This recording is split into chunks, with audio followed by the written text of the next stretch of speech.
Hey, what's going on, guys? What have I got there? Is that manual mode?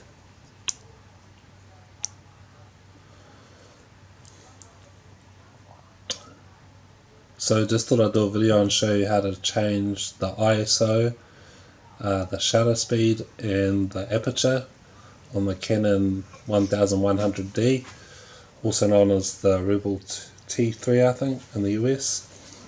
So the first one is the shutter speed, and this number right here is the shutter speed, which says 6 at the minute.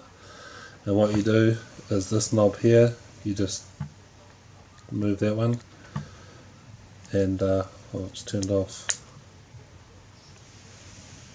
I don't know why it does that, and it changes. To change the ISO, you just press this button here. It's got ISO written right above it. Then you can go across and change it.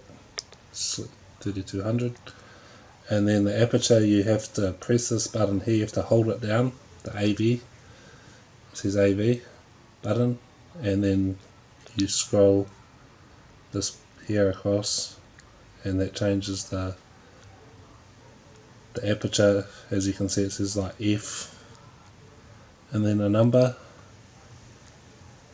and yeah, that's it really. So cheers for watching, and yeah, cheers.